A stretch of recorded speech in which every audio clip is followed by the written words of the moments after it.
Urban intellectual. Open your eyes. Urban intellectuals. Yeah. Check. In a world that's unjust, I'm screaming, we love us. Equipped with knowledge, we are dangerous. In a world that's unjust, I'm screaming, we love us. Equipped with knowledge, we are dangerous. Yo, you got the power in the palm of your hands. I mean, literally, 52 flashcards, all about black history. They focus on success and less about misery. Information is the missing piece. Are you familiar with Black Wall Street or the Haitian Revolution? How about Angela Davis or Huey Newton? Mark Dean helped create IBM. Richard Wright was a poet. Have you ever heard of him? Get familiar with your culture. Women like Evelyn Granville probably paid the way for Oprah. I'm trying to be fly like Miss Bessie Coleman or like James Baldwin. I could be a spokesman. Man, the power of the black fist. What you know about the 68 Olympics? Dick Gregory, yeah, he kept it realer than most. Dr. King was instilling the hope. Let's keep it going. Open your eyes.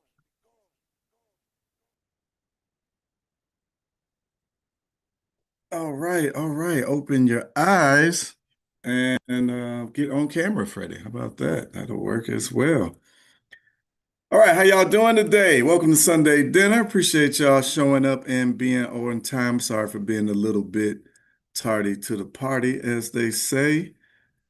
Of course, I'm still getting things set up correctly here. I don't know why any of this always plays tricks on me here. But all right, how y'all doing today? Welcome to Sunday Dinner. Sunday, June the 28th. There we go. I don't got my glasses on. June the 28th, 2026. I appreciate y'all being here. Let's have a good conversation today. As usual, it'd be great if you participate along with me and we can have a open discussion. If you're watching this on YouTube, most of you are probably going to see this on YouTube and you're going to see this later after the live stream. So if you're watching this, please drop replay in the comments and let us know where you are watching from. Appreciate you. Hey, Patricia, how you doing out there in YouTube land? Appreciate you being here today and commenting. We're going to have a good conversation here today as people start to fall in, but I wanted to do a Sunday dinner on the front end of America 250-year celebration, right? The celebration of the anniversary of America 250 years later. I need to turn this light on. It's not participating with me. There we go. All right. It's a little bit better. All right. And you see, I got my Senegal hat on. I've been cheering and rooting for the World Cup. Are y'all watching the World Cup? Is it just me? I don't know. I got like World Cup fever right now going on. Let me move this light a little bit more. I don't know. It's pretty exciting. I've never been into soccer or, excuse me, football. Really, but this World Cup seemed to have really grabbed me. One thing that I've noticed about the World Cup, uh, I saw something on social media that said if it wasn't for our leaders, if it wasn't for the administration, the governments, the World Cup proves that people would just get along, right? And I think that seems to be the sentiment and the feeling in and around all of the countries that's participating in the World Cup. We got, I know there are games in Mexico, Canada, and all across the United States. And it just seems like people are having a good time enjoying one another's culture, enjoying one another's presence, celebrating with one another. I saw a video. The Congo won last night, the Democratic Republic of the Congo, to advance to the knockout round of 32. It was a great game, but I saw a video of one Congolese man singing their national anthem in the midst of Colombia, like surrounding all Colombian fans, and he's singing, and they're all silent, allowing him to complete their national anthem. And then when they finished, all the Colombian fans like celebrated with him, like cheered. It was just like a good moment. It's like the World Cup is like the showing us the best parts of humanity, right? I know a lot of times we tend to not are not able to see the best parts of humanity, thanks to again with the governments that seem to be the problem. But that is an interesting conversation and one that hopefully we'll get to another time. I know the World Cup is going on I think for a few more weeks here, so maybe we can have some more of those conversations. But I want to welcome you to Sunday Dinner. This is our virtual conversation. This is our virtual space that we've created to have a family discussion. And it's meant to be reminiscent of the old days when we used to go to grandma's house and sit around the family table and have a dinner and a meal together, and more importantly, deeper conversations that we need to have amongst ourselves inside of the community. So that's what we're emulating here online at Sunday Dinner. And we got some good conversation for you today. We'll be talking America 250 years. Do we celebrate? Do we critique? Or do we reclaim it? Like, I'm wondering, where are y'all at on this particular topic? As I know it's a interesting time to be alive. Let's put it that way, right? As I was out and about this week, I seen a lot of America 250 um, t-shirts on. I seen like the flags. I seen the celebration like starting to warm up, and so I started to wonder where are we in our community on America at 250 years old? Like, are we excited? Are we left out? Are we are we feeling any type of way? Are we just not caring? Are we like, hey, Juneteenth is my holiday. That's what I celebrate. Are we reclaiming it because the ancestors helped build this country? A lot of our people have fought, died, and bled for this country, so we're not conceding it to anyone. I'm definitely wondering, where are you at on those types of topics and conversations. I'll be coming to you hopefully in just a moment. I'm trying to get my comments up. There we go. All right. Darius says he's watching in Chicago. Cubs play against Milwaukee Brewers. Okay, we got a baseball fan in the building. I understand how the baseball our baseball fans are just as fanatical as the soccer fans, or the football FUTBOL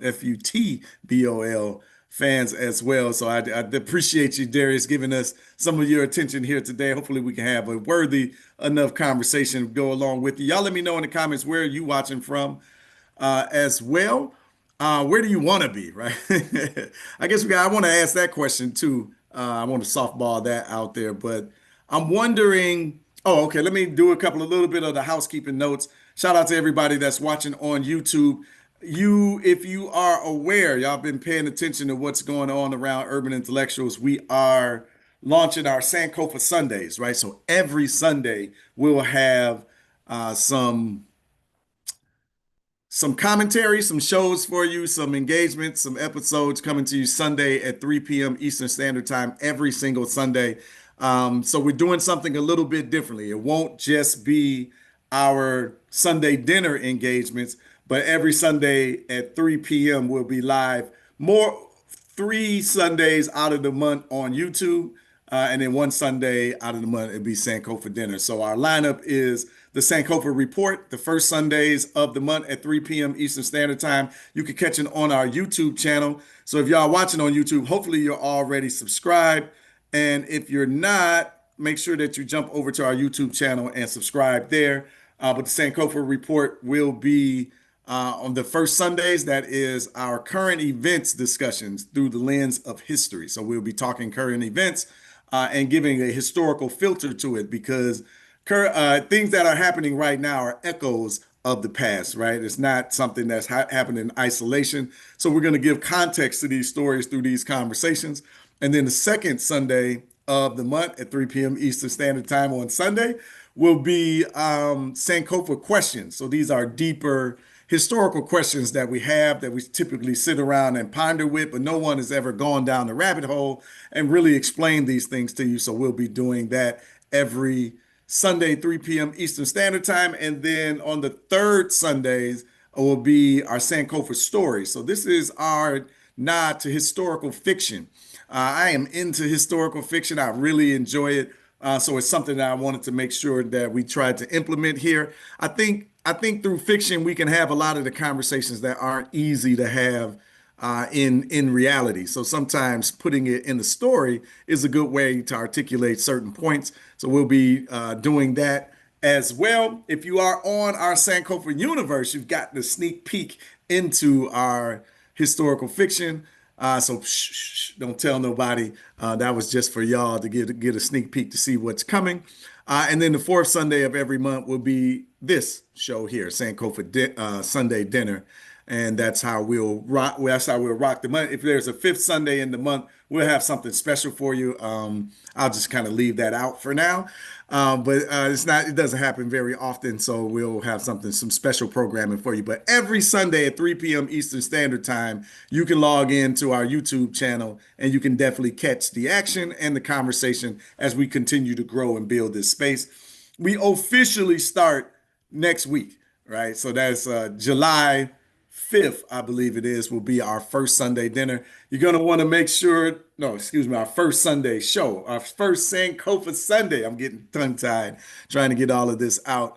But yeah, so our very first show, that'll be our Sankofa report, will be happening on that particular day, July the 5th, the day after the 250th anniversary of America, right? So now, with that, I think that's the perfect time to kind of jump into this conversation. I kind of went around the world to get here, but I'm wondering, how do y'all feel? We got a small crowd today, so participation from everyone would definitely be appreciated. Otherwise, you got to listen to me talk at you for 2 hours. I would much rather not do that. I would love to have an open dialogue and a conversation with all of you. But my first question is, do you celebrate the 4th of July? Like, where do you fall on the spectrum with that particular holiday, right? Do you celebrate the 4th of July? Let me put them. Do you celebrate the 4th of July? And some of the answers that I have are, bump the 4th of July, bump the 4th, Juneteenth is my freedom day.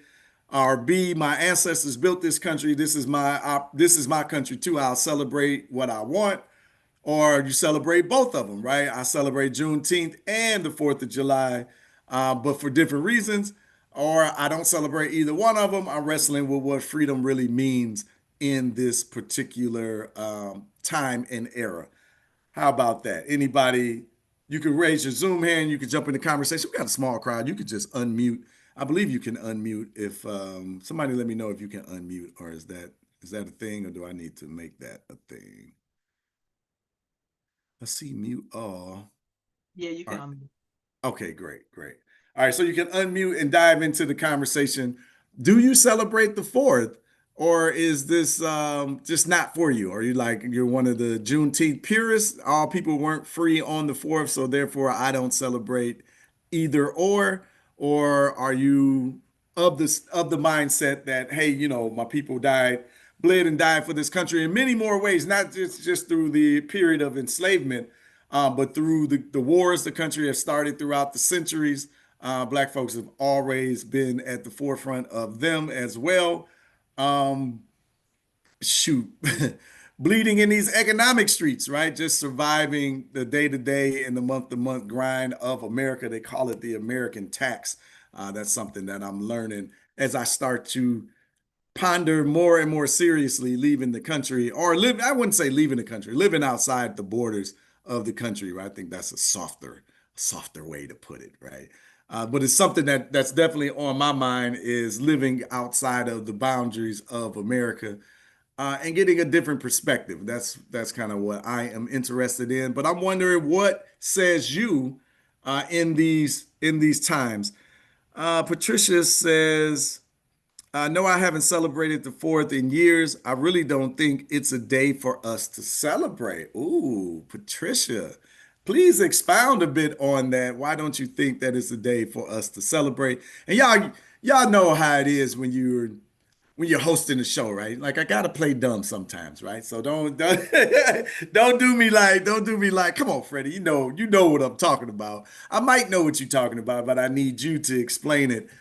Because I mean, honestly, the conversations generally are more nuanced than, oh, I just thought of another question I want to ask, because I am so interested in this topic right now.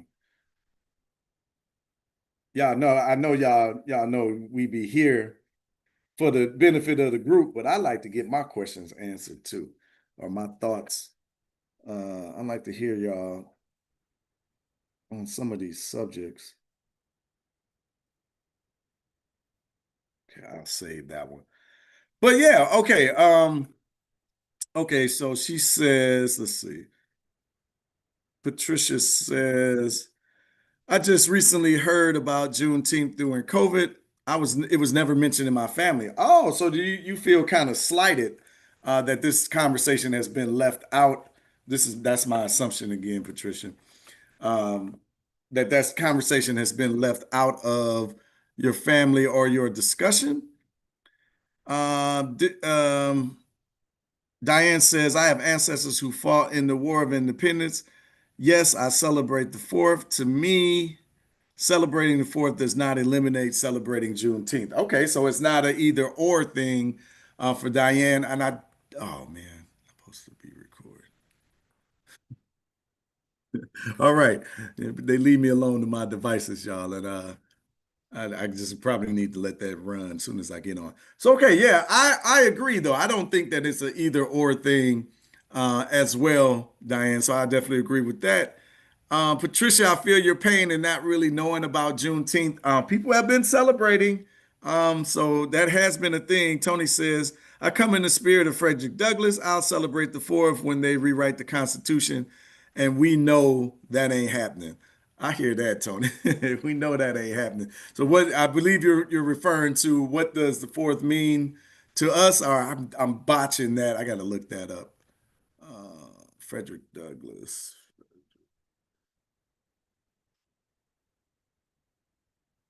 4th of July speech. Yes. Oh, this is perfect. Good stuff, Tony. Let's bring that up and enter that into the conversation. The War and Peace Report. I'm Amy Goodman. Today in this special broadcast, we begin with the words of Frederick Douglass. Born into slavery around 1818, became... I believe y'all can hear that, but I'm about to bring it up. On July 5th, 1852, in Rochester, New York, Frederick Douglass gave one of his most famous speeches. What to the slave is your 4th of July? He was addressing the Rochester Ladies Anti-Slavery Society. The legendary actor James Earl Jones, who died last year on September 9th at the age of 93, read the historic address during a performance of Voices of a People's History of the United States, based on Howard Zinn's iconic book. The late great historian introduced the address. Frederick Douglass, once a slave, became a brilliant and powerful leader of the anti-slavery movement. In 1852, he was asked to speak in celebration of the 4th of July. Fellow citizens, pardon me, and allow me to ask, why am I called upon to speak here today? What have I, or those I represent, to do with your national independence? Are the great principles of political freedom and of natural justice embodied in that Declaration of Independence extended to us? And am I, therefore, called upon to bring our humble offering to the national altar and to confess their benefits and express devout gratitude for the blessings resulting from your independence to us? I am not included within the pale of this glorious anniversary. Your high independence only reveals the immeasurable distance between us. The blessings in which you this day rejoice are not enjoyed in common. The rich inheritance of justice, liberty, you may rejoice, I must mourn. To drag a man in fetters into the grand illuminated temple of liberty and call upon him to join you in joyous anthems were inhuman mockery and sacrilegious irony. Do you mean, citizens, to mock me by asking me to speak today? What to the American slave is your 4th of July? I answer, a day that reveals to him more than all other days of the year the gross injustice and cruelty to which he is a constant victim. To him, your celebration is a sham. Your boasted liberty, an unholy license. Your national greatness, swelling vanity. Your sounds of rejoicing are empty and heartless. Your denunciation of tyrants, brass-fronted impudence. Your shouts of liberty and equality, hollow mockery. Your prayers and hymns, your sermons and thanksgivings, with all your religious parade and solemnity, are to him mere bombast, fraud, deception, impiety, and hypocrisy, a thin veil to cover up crimes that would disgrace a nation of savages. There's not a nation of the earth guilty of practices more shocking and bloody than are the people of these United States at this very hour. At a time like this, scorching irony, not convincing argument, is needed. Oh, had I the ability and could reach the nation's ear, I would today pour forth a stream, a fiery stream of biting ridicule, blasting reproach, withering sarcasm, and stern rebuke. For it is not light that is needed, but fire. It is not the gentle shower, but thunder. We need the storm, the whirlwind, the earthquake. The feeling of the nation must be quickened. The conscience of the nation must be roused. The propriety of the nation must be startled. The hypocrisy of the nation must be exposed, and the crimes against God and man must be proclaimed and denounced. James Earl Jones reading the words of Frederick Douglass. Thanks for watching Democracy on YouTube. Subscribe to the channel and turn on notifications. What are your thoughts of that, right? That's pretty interesting listening to that. What are we, 170 years out from that particular topic or that particular discussion by Frederick Douglass? I believe that was 1852, if I got that right.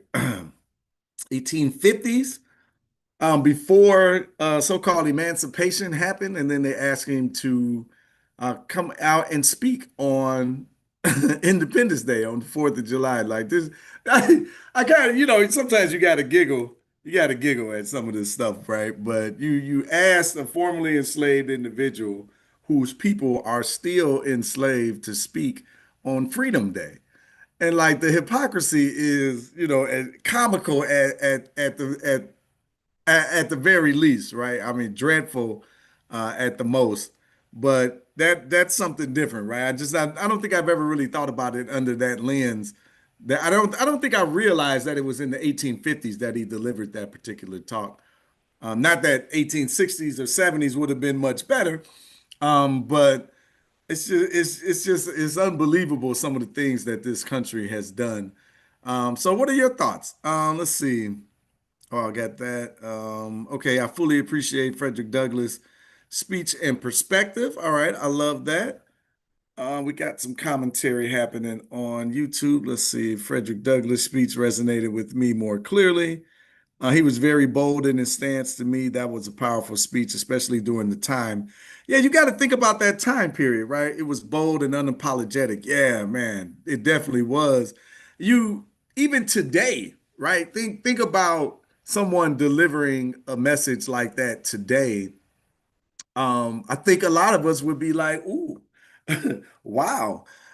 He said it, right? Or she said it. She said it, right? In the eyes of particularly this administration that's in office right now, that is reminding many of us of the administrations from that particular time period, despite their ignorance, or I can't even say ignorance, despite them pretending nothing is different, right? That what they're doing is not what they're doing.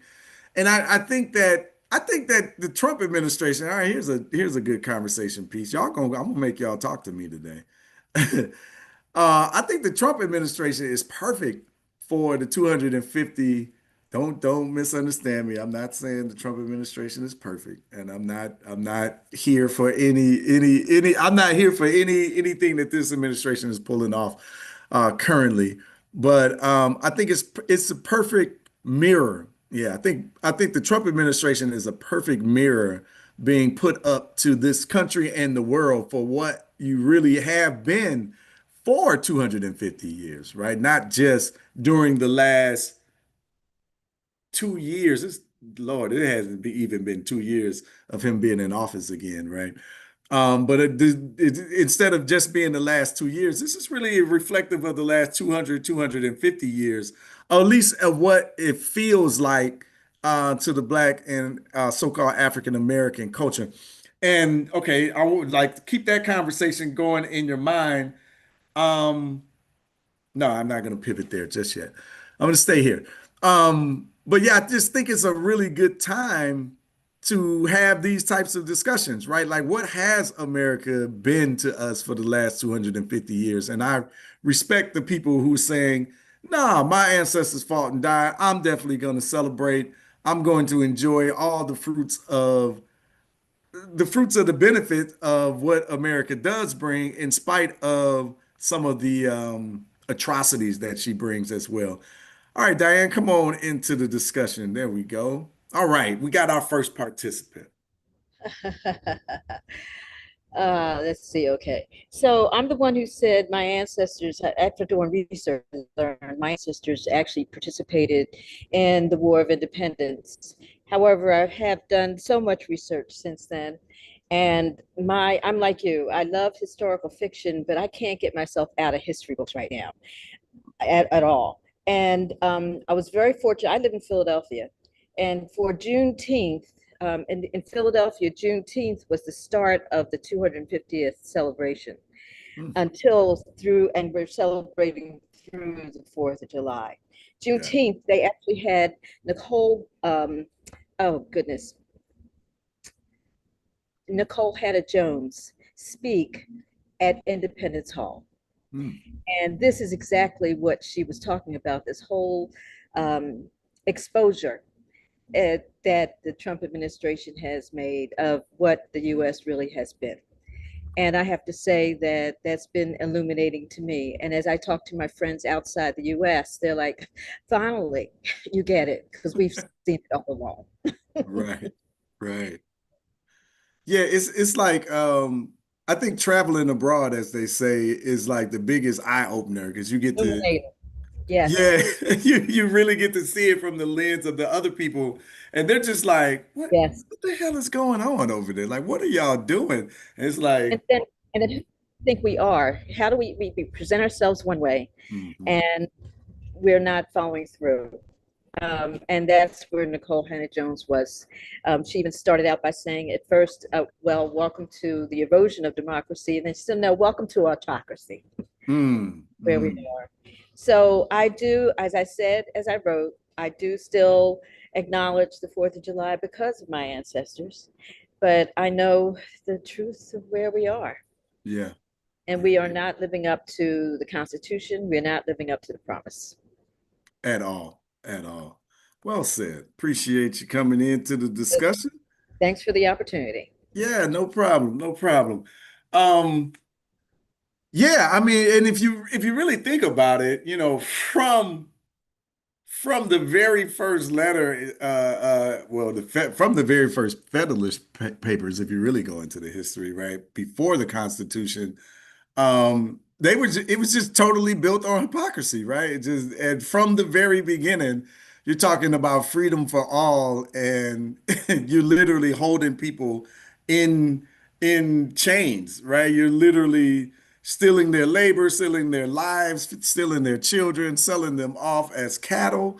So the hypocrisy is really baked into the country, right? And it's just amazing it's just amazing to listen to that mentality today speak, right? And because of the just the asinine things that they say today. So you just can imagine 250 years ago. I mean, it had to sound similar because some of the things that people say are just unbelievable. And you read them in the comments all day. I try not to spend a lot of time in the comments because oh my God, social media comments, boy, you can't lower yourself down. Every now and again, there's some gems down there though, right? Like there are some intelligent people on this planet. There are some humanitarians, some people of conscience and morality in the comments, right? Because some of these racists, you just really realize you just have no conscience. Like you have no compassion, you have no humanity, because that's the only way that you can make some of these states. That's at least that's my rationale. I'm trying to rationalize um racism, I guess. I don't know. Like you gotta like yeah, you can't, right? You really can't. But they gotta be. Oh, you just gotta lack compassion. It's like if you see a child hurt, do you not empathize with the child? Like I would imagine these people wouldn't, because you can't have any type of humanity in order to treat people the way they are. I mean, they're like snatching 4-year-old children away from their families right now. Like it is a time. But again, here we go with this mirror, right? Here we go with this mirror that the Trump administration is holding up to America and reminding the world, like you say, the world already knew exactly who we are. Talking peace around the world while you're holding the most wars and dropping the most bombs on people. And I mean, but again, Trump is just saying the ugly part out loud, right? We're going to do peace through strength. Right? Like, I mean, again, I laugh a lot, y'all, because you gotta kind of laugh to try to stay away from some of the sorrow that these people bring, because this is just sickening. So I can just imagine being in Frederick Douglass' shoes back then, right? How he had to feel trying to address the people, and you're just thinking like, you gotta be kidding me. Like you asked me to come and talk. Like that would be like them coming to ask me to talk today. And like I'm supposed to speak about freedom, but I'm watching immigrants being I mean, they are just blatantly saying, if you black or you brown, like we don't want you around. Like they might as well go back to the signs, back to the segregation and all of that good stuff, because this is just flat out. I mean, it's only a matter of time that well, they already are attacking women. They've always been attacking women. And like they're literally rolling the country back a few hundred years right in front of our faces. And I'm gonna be honest. I was one of the card carrying members of. How much worse could it be? how much how much worse can these people act, right? Like, well, turns out, it turns out there was a pretty big gap between where we were under Biden, just Biden, and where we are today. Shoot, where we were under Trump's first term. I mean, it wasn't like he was friendly to the non-billionaire community, but yeah, he definitely took a right turn on us, But really, it really wasn't, harshly. but it wasn't just him. It's the True. Heritage Foundation. It's Yes. Christian nationalism. This has been going on been being built up for the last 50 years. We just didn't see it until they presented to us Project 2025, and we did not believe it. They No. put it out there for us to see boldly. They put it up on a website, and we just didn't think it was possible. And Yes. after, I mean, January 20th, when the executive orders dropped, I said, okay, everybody, we're on. And people thought I was an alarmist. And this is where we are. And we are knee deep in Project And the 2025. goal is to get us back. They believe the Gilded Age, where there were no taxes, where the people who were rich didn't pay for any support for anyone in the middle class or people in poverty. They want to. I mean, it's not even just race and ethnicity. It's economics. They want to take us right back there. And This so is so to true. me, then, at least for Frederick Douglass, he didn't just sit back. They brought in somebody who was taking action. I mean, he's the one who confronted Lincoln and who, you know, demanded something be done. Among many other things, this was the man who was the um, most well-known speaker on the planet And he was within his time of being a slave. So I think, I mean, that's, I think they're where we are. We've got to take some action, period. Yeah. So I'm done. I'm sorry. This is your Yeah, no, jump in. Like, just please come on, jump back in. I definitely love the things that you're adding to the discussion. You got me on Project 2025 now. There's a tracker. I know there are a bunch of different ones. But I don't know how to get rid of this. Yeah, look, they are 53% of the way through this project plan. And this isn't official, but this is the Observer, right? So they've been following along. It breaks it down into all the different categories of the things that they're doing. And if you just put in Project 2025 tracker, you'll find it. There's a more visually pleasing one out there that I can never find when I try to look for it on the fly. I'll drop the link to this one if y'all want to see it. But this is the plan. They are rolling it out. And to Diane's point and credit, the Heritage Foundation was founded in the 70s, and they've been pushing this agenda, something like this for 50 years, right? Literally, she was not exaggerating any of those points. And I did a talk on them explaining all of this. I was trying to find it, but y'all know how it is at the last second, I'll never find it. Oh, here we go. I did find it. There we go. Have you seen the think tank behind Trump's? All right, let me see if I The first reparations program. This is good. It's a good conversation as well. Am I sharing? What am I doing?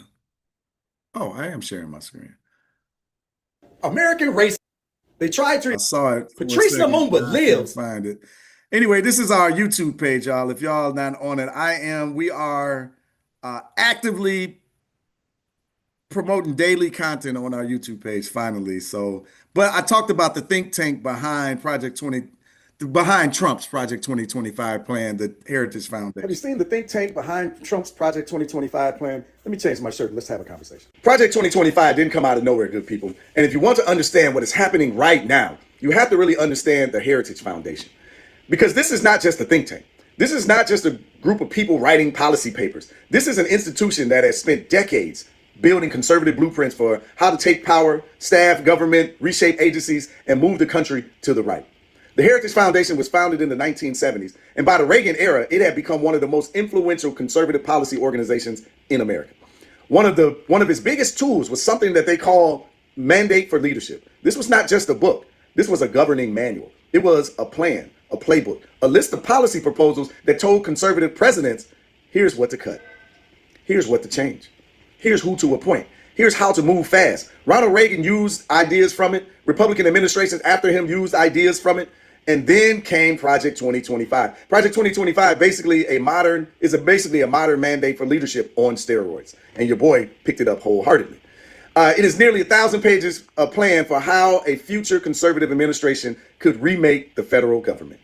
It talks about restructuring federal policies and agencies, expanding presidential power, replacing career civil servants with political loyalists, rolling back civil rights protections, attacking diversity, equity, and inclusion, weakening the Department of Education, targeting reproductive rights, targeting LGBTQ rights, expanding immigration reinforcement, and reshaping the government around a hard right version of America. And here's the part that people need to understand. Project 2025 is not just about one election. It's about infrastructure. It's about personnel. It's about training people before power changes hands. It's about walking into government one day with a list, a plan, and a people ready to execute. That is why history matters. Because if you only react to the headline, you miss the architecture. You miss the institutions behind the policy. You miss the think tanks behind the talking points. You miss the donors behind the think tanks. You miss the decades-long strategy behind the sudden changes. Did a follow. One black out.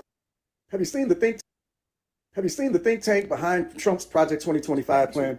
That is why history matters. Because if you only react to the headline, you miss the architecture. You miss the institutions behind the policy. You miss the think tanks behind the talking points. You miss the donors behind the think tanks. You miss the decades-long strategy behind the sudden changes. And black people need to understand this clearly. Because when these policies attack DEI, that affects Black opportunity. When they attack public education, that affects Black children. When they attack civil rights enforcement, that affects Black communities. When they attack voting protections, that affects Black political power. We're seeing it all play out. When they attack government agencies, that affects the programs and the protections many families depend on.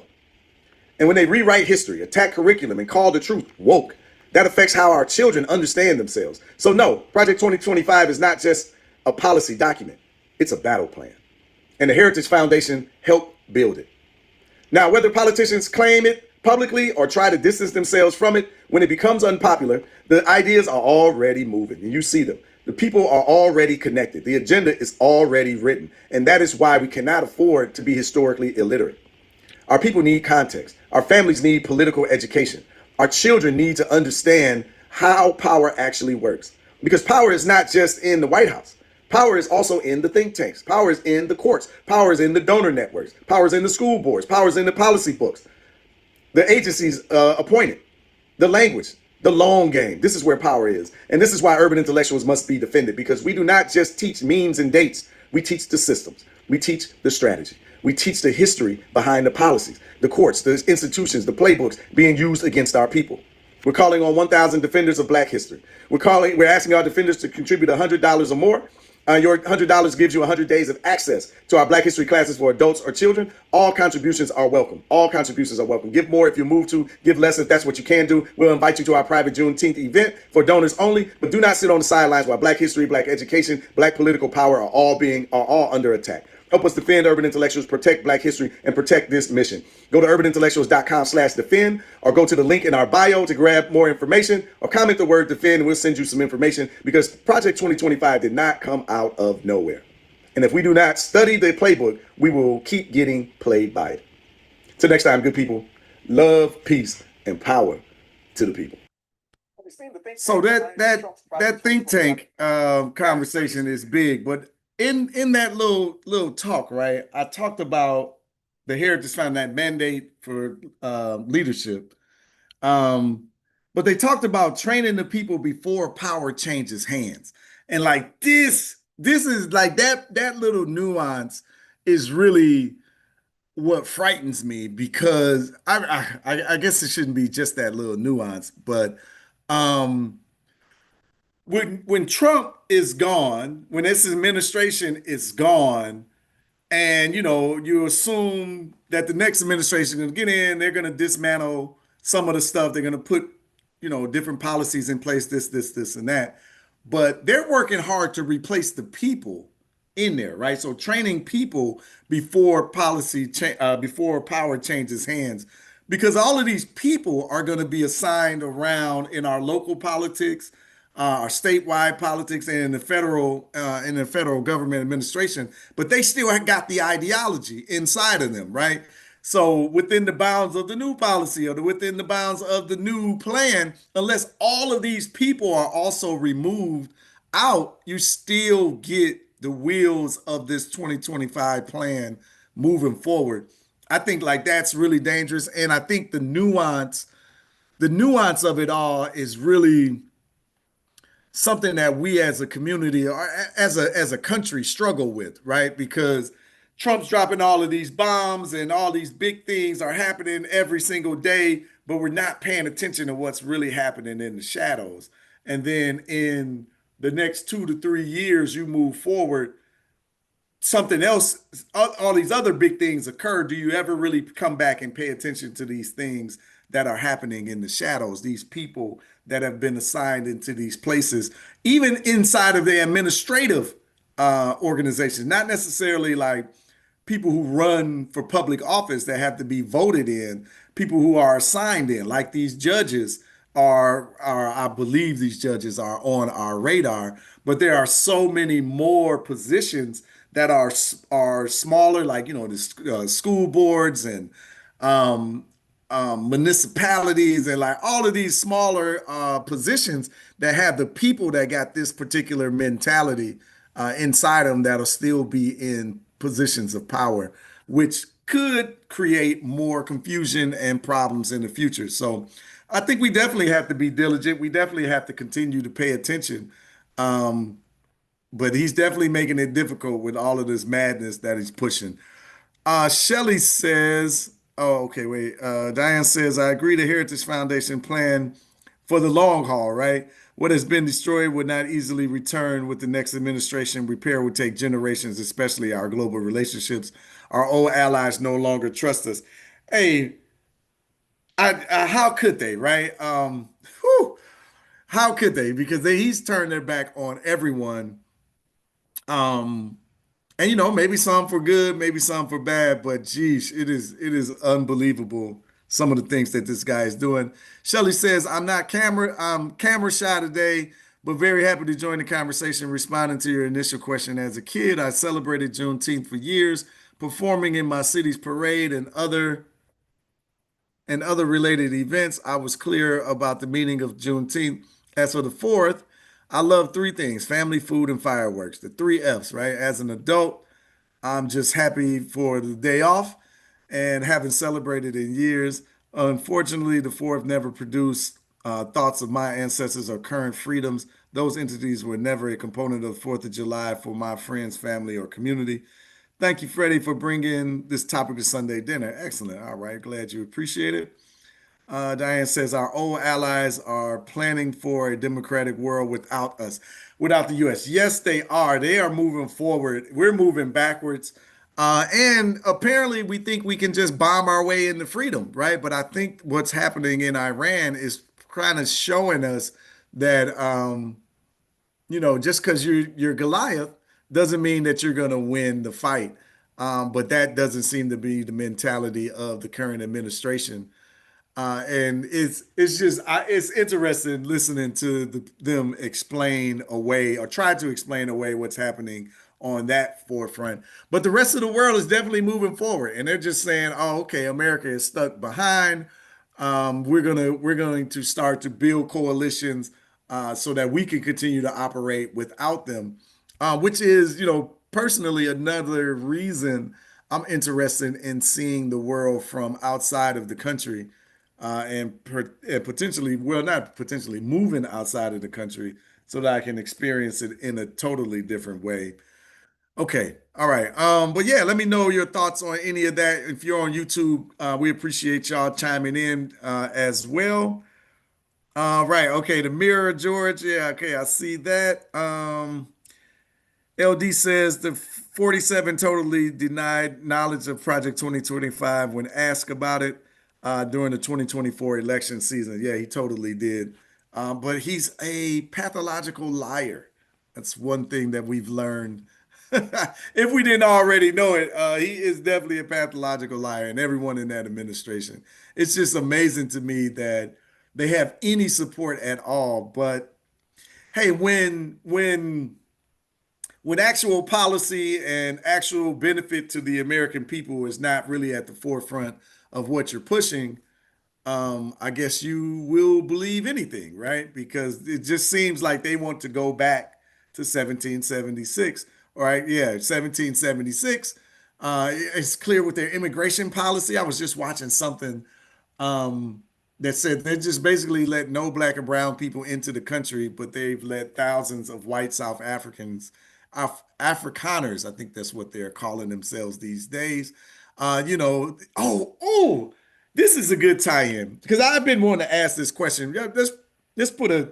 This is still 4th of July conversation, but are y'all familiar with the FBA movement, this foundational Black Americans? Somebody give me a yes in the comments if you're, or a no, yes or no in the comments. Now, when we get into this, I just want to say I'm just kind of stumbling into this conversation and honestly almost trying to figure it out. So I got a lot of questions more. I got questions more than anything. So I haven't settled on either direction. Now I know there was ADOS, right? American Descendants of Slavery. Then now I'm just seeing this FBA movement. Like maybe they're just louder, or I don't even know if ADOS is still around or whatever is going on. But FBA is Foundational Black Americans, and I guess the idea is to have a term that speaks directly to us and only us, and us being the American descendants of slavery, people who were enslaved here in America.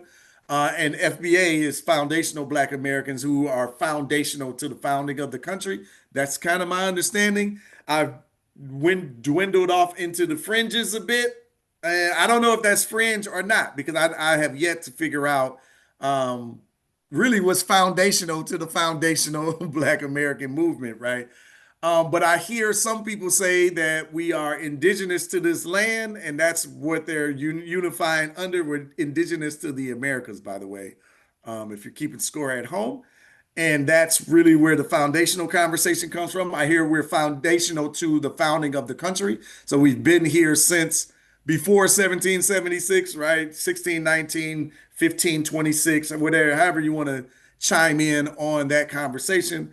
But we're foundational to this landmass, this place, this country, and we need a term that can identify us when we start to seek benefit for our community. Because what has transpired, this is my understanding, right? Y'all correct me if I'm wrong, and I'm more wrong than right often.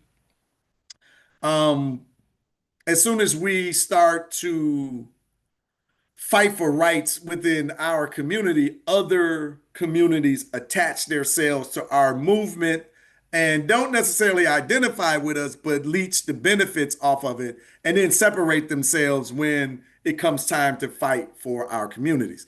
So unifying under language like African American doesn't center us, those American descendants of slavery or foundational Black Americans, from white South Africaners who come into the country who are technically African American from jumping on the name and the movement in order to get a benefit.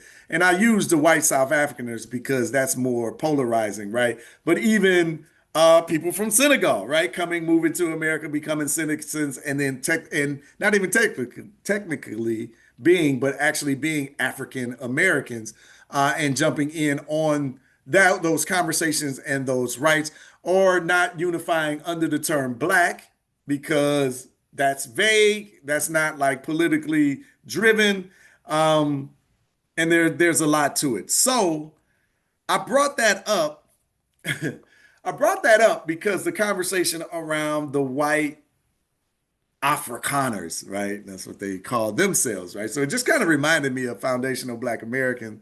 They call it themselves Afrikaners, but they're saying that, they are from South Africa, right? Where, we can do the history. We know that the Dutch went in the 15th, 16th century into South Africa and murdered, death, killed everyone and took as much land and resources as possible. But here we are a couple of hundred years later, and they're saying that they are, indigenous to that land and they are from that land and that's their people and they're being persecuted. And Trump is saying, yeah, you can't persecute these South Africans like that. Let's bring them into the country as long as they're white. But I brought that up because of the similarities or the assumed similarities between FBA and the white South Afrikaners, right? The descendants of the Dutch.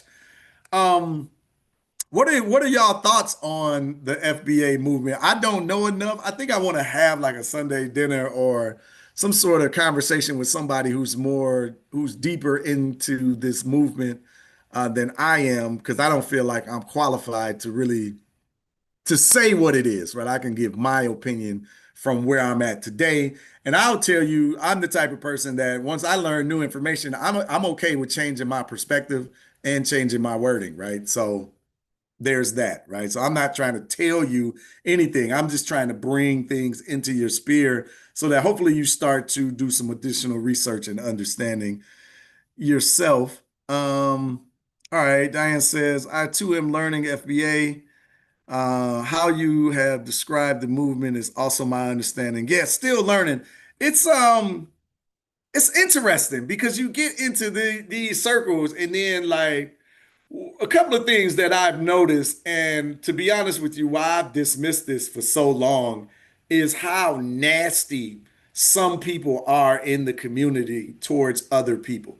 So if you don't know what they know, or if you don't agree with what they agree with, you tend to get attacked. And it's like really off-putting, right? And I've just been observing from afar to the conversation. LD says FBA makes total sense from a reparations standpoint.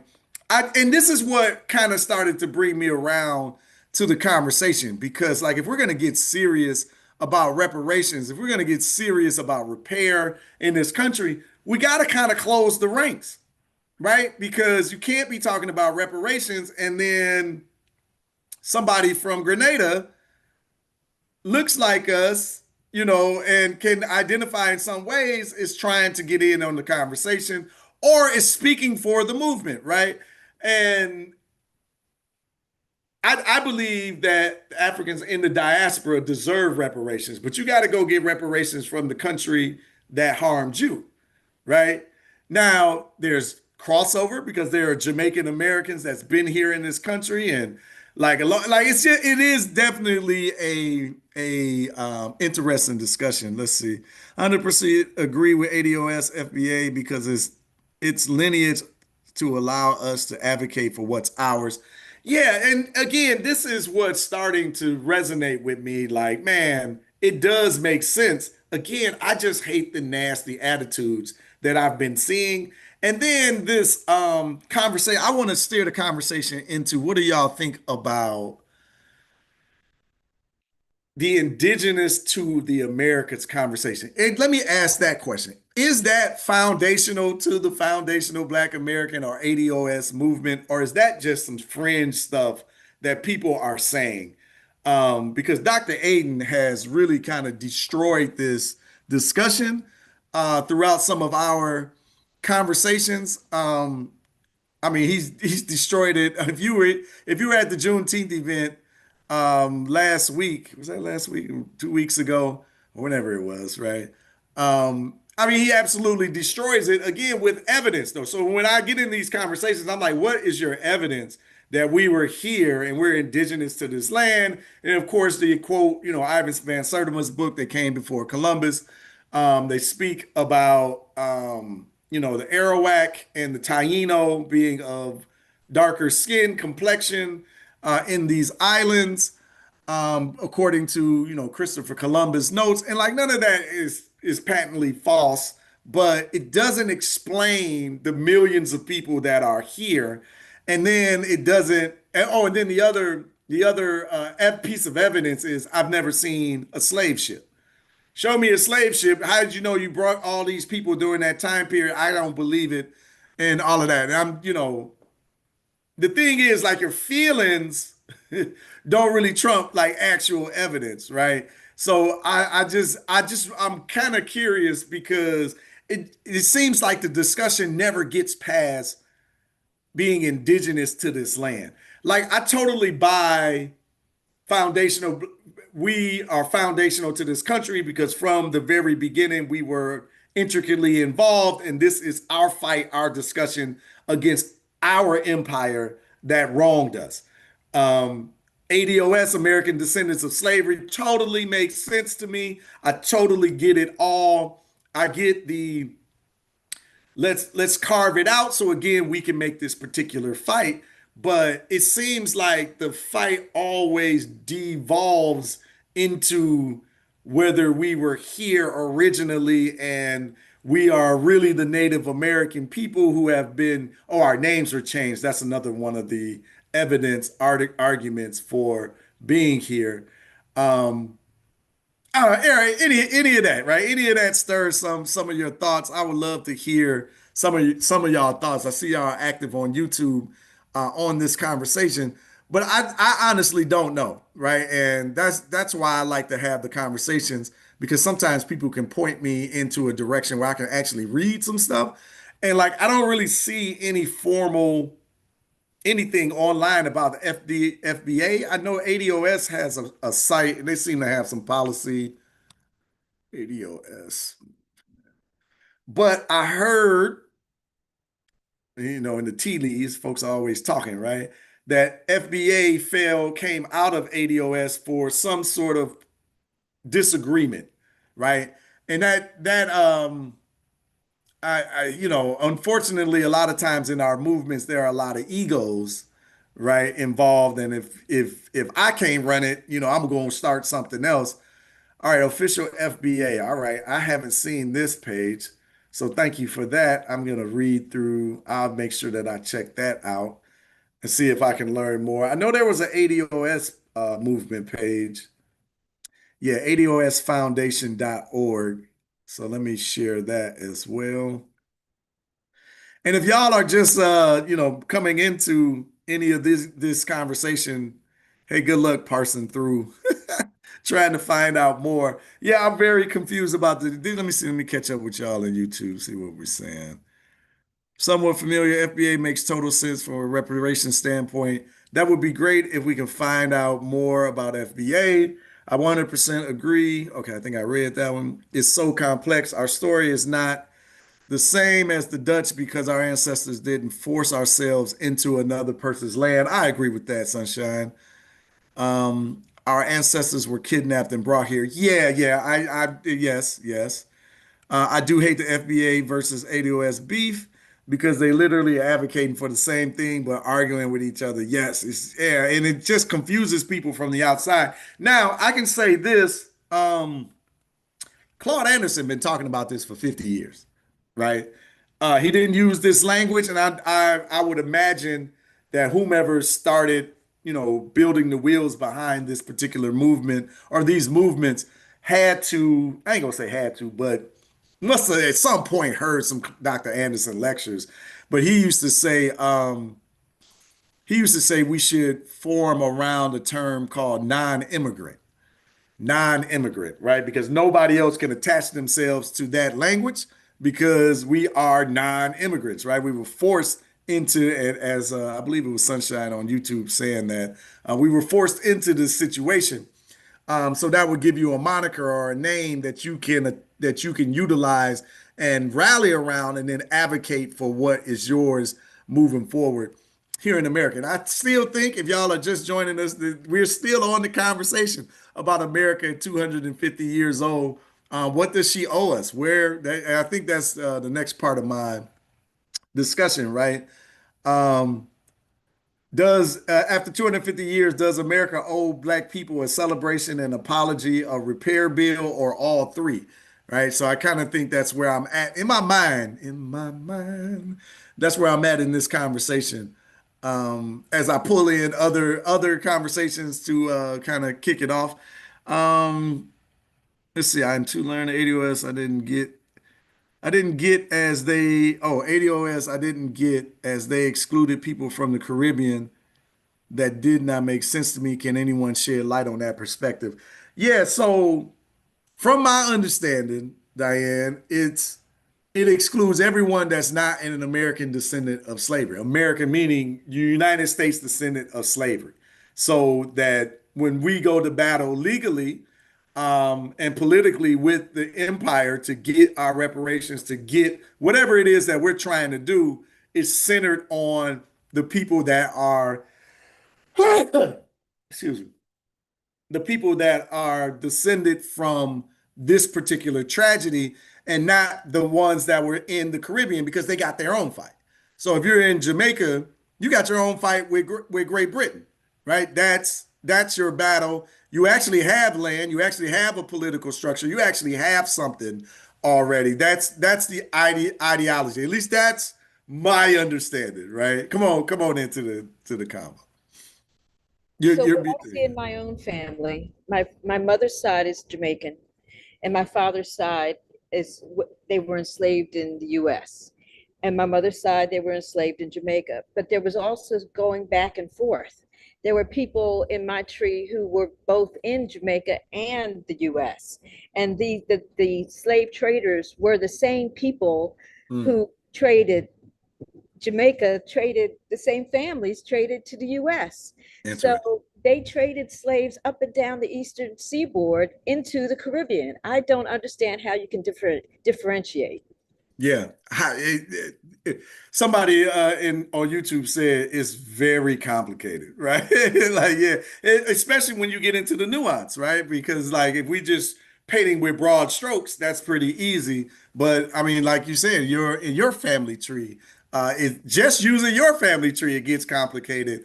So imagine the millions of folks out there, and how does that expand? Yeah, I don't know. When I first, I guess they got to stop somewhere. They got to cut off somewhere. I get that. yeah, But I know people who've had arguments, or yeah, with the same situation. So yeah, I don't know. I love the idea though of having some kind of definition. I will say that. yeah, And I yeah. didn't stumble on that on the ADOS or FDA till this and it again within the past year. So again, Oh, okay, okay, all right. the party. Well, yeah, well, you're running fast because we're about in the same space, and I've been aware, but I've honestly just ignored it because it's just so nasty, like the language and the divisiveness, and I'm like, we got a global issue, like we got a global problem, like so, but I get like you say, wanting to delineate who we are so we can have a fight, but we still got to lock arms with everybody around the world because we got a bigger issue than just our regional battle, and it's all tied together. So, oh man, You I see, just hate that it's so. I just hate that it's so nasty. Like I just because and that's the reason I've never like really wandered into these discussions because soon as you somebody don't agree with you, they just go crazy. And they just jump off the deep end. It's like, well, I don't want to talk to none of y'all because I'm not about to go through all of this. Let me see. All right, drop that. Do you believe there will be a time where presidents will be in office for more than 2 terms, or like the Supreme Court, where you're president for the rest of your life? I believe that that's what Trump is trying to pull off. I don't know. I mean, that's I was gonna say, well, that's against the Constitution, but this dude is doing a lot of things that are against the Constitution, and apparently there's a lot of leeway in the Constitution that we assume wasn't there because I mean he's doing it. So I don't know if that's gonna be the case or if that's gonna be a thing moving forward, but at this point, I don't put anything past this country. And honestly, I don't think we ever should have put anything past this country because for 250 years, she has done the unthinkable, right? Like if you just think about the history of the country, every single time black folks make any sort of progress, America insists on taking multiple steps backwards with our community every single time. And this ain't got nothing to do with Trump. This was long before Trump. This ain't got nothing to do with Republicans or Democrats. This is happening in all the parties that they have ever had in this country has always moved to move us backwards as a community. That is just a consistent thread that runs through American history. I'm gonna touch a bit on that in our event for the 4th of July next week. Is that next weekend? Yeah, the 4th is next weekend, right? Woo, time is flying. It's already July. Yeah, but I mean that is just a consistent thread. So that's like the thing that I can see moving forward is them doing just that. Let's see. All right, Sunshine says it's about us gaining some political footing here in the 50 states. Basically, exactly what Mr. Taylor said. Then it can be tied to a global perspective. Yeah, that would definitely be my hope. LD says I'm seeing this happening everywhere. Folks being so reactive and no longer able to have respectful conversation. Yeah, it's painful to watch. It definitely is painful to watch. Sunshine says, I think this is really about political advocacy in the U.S. Why the distinction is so important. I can live with that. Yeah, I can live with that. We just got to stay out of the comments, right? You got to stop letting the least of us speak for the most of us because they're turning a lot of people off that could be advocates to the movement and the program. And I think that that's something, you know, hey, and real talk. Okay, let me keep going with this because what I was gonna say is we already know that there are the modern day COINTELPRO program is out there, right? For interrupting black movements, interrupting black togetherness, interrupting black unity, put on by this country and others in the form of what we call them today, trolls on the internet, right? People who are just around to see divisiveness, and AI chatbots, right, that are really doing this as well. So I wonder sometimes, is a lot of this that, right? I've seen conversations where people are saying that the FBA movement is funded by insert billionaire name, right think tank organization to get y'all to start to separate yourselves from the rest of the African diaspora. I've seen conversations saying that this segment that's saying, "Oh, we're not actually African," right? Have y'all seen that inside of the thing? Like this is, I was gonna say it's part of the FBA, but it's not. It's part of the friend. I'm gonna put them in the friends group right now, saying that we're indigenous to this land, and people want you to claim that you're African American so that you don't have rights to reparations here in this country. Have y'all heard this particular discussion and argument? I've heard that when you go down the Moorish conversation as well. I don't know. I've been in the rabbit holes before, y'all. So sometimes that's why I laugh when people say certain things to me. All right. MF says, I'm loving this conversation. That's why we need a new constitution. It's just a lineage, no party affiliation, no leader. We appreciate our ancestors here. Oh, okay. Oh, we got somebody that Ramsey, the FBA. Okay, all right. You're probably going to have to be our resident expert, good brother, sister. But we're trying to figure it out, right? And I think that's what Sunday dinner is about, right? We come together as family, have discussions respectfully, and we learn from one another. We leave, hopefully, we leave with some resources. Hopefully, we leave with some understanding. Hopefully, we leave with some motivation, right, to do something about this situation.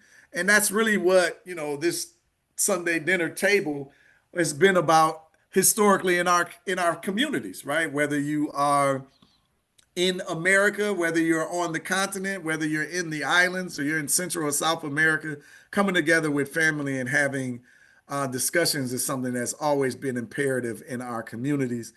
So that's what I hope to initiate with this Sunday dinner movement, with our Sankofa Sundays in general. Again, if you're just getting here, every Sunday, 3 p.m. Eastern Standard Time, we're hosting Sankofa Sundays.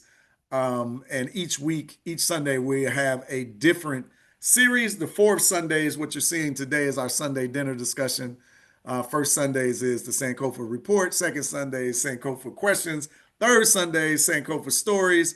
And then again, fourth Sundays, Sankofa Sunday Dinners. But I want to continue having discussions like this, right? That can, again, hopefully teach us, hopefully spark us into learning and movement. Diane mentioned she just came across the FBA ADOS discussions a year ago. I saw on the ADOS website, I believe this was founded in 2016. I have yet to go through the Foundational Black Americans site yet, but I definitely will read and get caught up as much as I can and try to weed through some of the disinformation, misinformation, and just outright ignorance. But yeah, have y'all heard any of these discussions that we're indigenous to this land? Okay, all right. So I did a video on the president of Ghana talking about how the United States and the Trump administration is normalizing the erasure of Black history.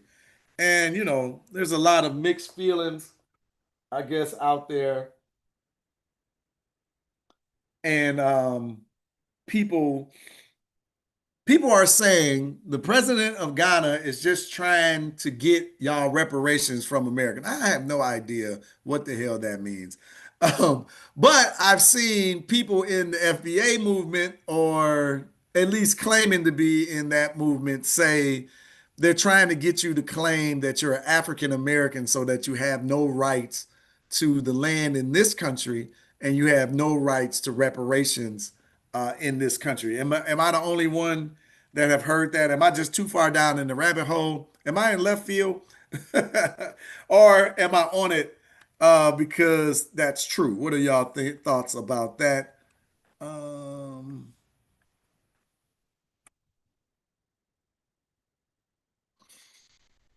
all right. It's not a group. We're not Moorish, not indigenous. Okay.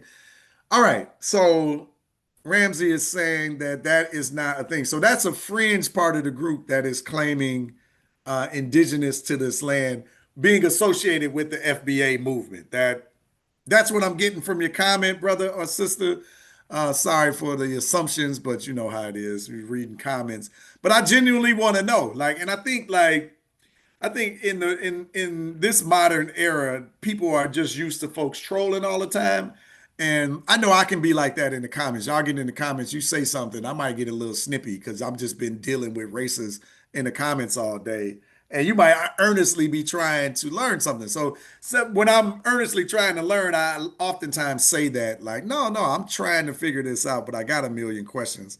Ghana was part of the slave trade. They have no say so. Yeah, well, they were part of the slave trade. There's a lot of history there to have another part of that conversation because part of the slave trade in means that you benefit from such things. But anyway, that's another. We'll leave that for another conversation because I'd love to dive into that as well. Related topic regarding Uganda and reparations. All right, let me check this out. And I'm keeping all of your links open. I'll definitely circle back to this. African Union joins Caribbean in demanding reparations from Britain for horrific crimes.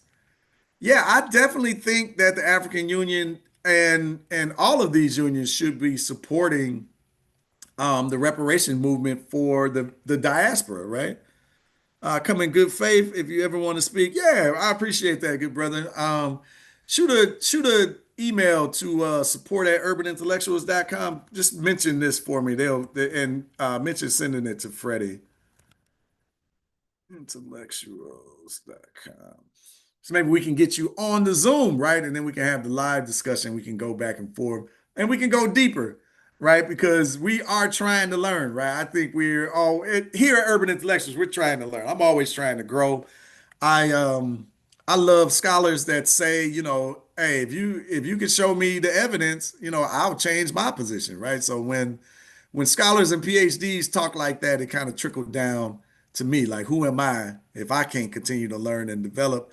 And as they say, the more I learn, the more I learn that I don't know nothing. So I'm not afraid to say that. And I'm not afraid to be vulnerable enough to continue to want to grow. I don't have it figured out, but I'm definitely trying to figure it out and inspire and share with my community. So we're talking 250th anniversary of America and what does she owe to us. I veered off into the FDA ADOS movement conversation because I think it is relevant, right? Especially when we start to talk reparations and like how are we going to get them. But that whole conversation about it's too expensive, we can't afford it, and all of that is really moot with Trump coming in just spending money like crazy. And look, if folks just gonna spend money and weaken the value of the dollar anyway, why not get it? Right? Why not get it? And then we can do some investing with it on our own, right? The dollar is gonna be weakened anyway, which it clearly is because they're just printing money like it doesn't matter. So print some more money, right? Like what's the difference? Well, we know what the difference is because we'll use it for our advantage. So I guess that's the difference. That would be a great conversation to have. Yeah, yeah. So yeah, please shoot that. Did I send the? Yeah, okay, I got the email up there. Yeah, just shoot an email, and then they'll work on getting the team will work on getting some things set up. But I'm definitely open to that conversation and just learning more. Right? We have to keep continuing having these discussions and continuing to move forward because this is where we learn, this is where we grow, and then hopefully this is where we start to take some action, right, in our lives and then in our bigger movement, especially if you got platform, if you have opportunity to speak to a wide range of people. I think you do have an obligation to speak life into them, but then to show how we can make a difference and continue to grow. All right. Let me look at for mine. Where was I at? All right, so I veered off a little bit, but I got another question for you. Can Black people be patriotic towards a country that has repeatedly betrayed us? What do you think about those individuals that, this is my country. I love my country. I want to fight for my country. I want to build my country. I want to hold my country accountable to growing. Is this a possible thing, right? Um, we can talk about the veterans, the ancestors, civil rights leaders protesting the flag, the national anthem, the Constitution, and whether loving your people sometimes means challenging your country.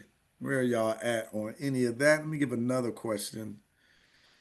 But we, as Black people, when are we going to have a think tank to strategize on how to combat and sought us on a PSA to keep us in the know because we are dealing with wicked enemy? Tony, there are think tanks. Dr. Claude Anderson has been running the Heritage Foundation for I think almost 50 years, right? Let me see here. No, did I get that wrong? Hold on.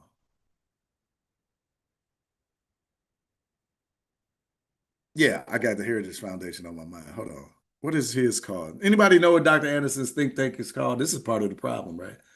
Dr. Claude.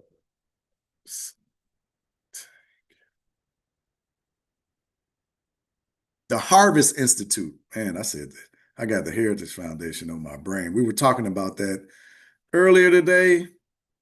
Oh, his site is down. Hmm.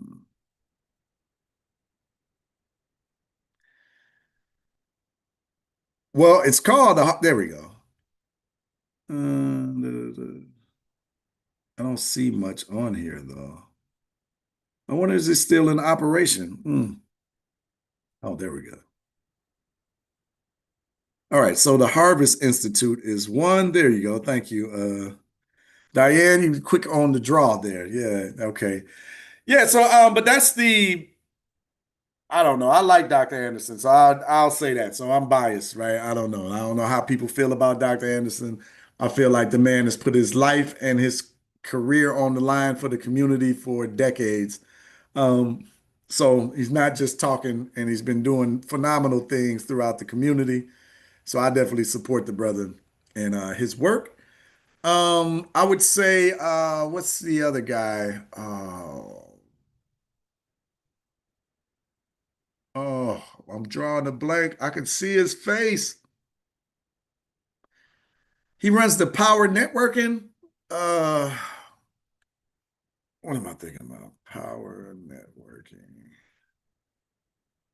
Is it the conference? Dr. George Frazier. I don't know if it's officially a think tank. Yeah, George Frazier. I don't know if it's officially a think tank, but he's definitely always coming together with conferences and having these discussions among our community for what we're doing. I think the thing that we'll notice is, these are a lot of our elders. I don't know if they're putting in younger, fresher people into these organizations to continue to build and grow. I know Dr. Frazier was transitioning to the new leadership a few years ago, so I'm just not sure exactly where they are with that. But I know there are organizations out there. The problem is social media. The problem is everybody want to be the head of the movement. Right. And we don't got people who understand that, those individuals like Ralph Abernathy were central to the movement, right? The people that you might not know their names, but they're working and organizing in the background, doing the work so that the people talking out front actually got some things are actually happening. The wheels are actually turning.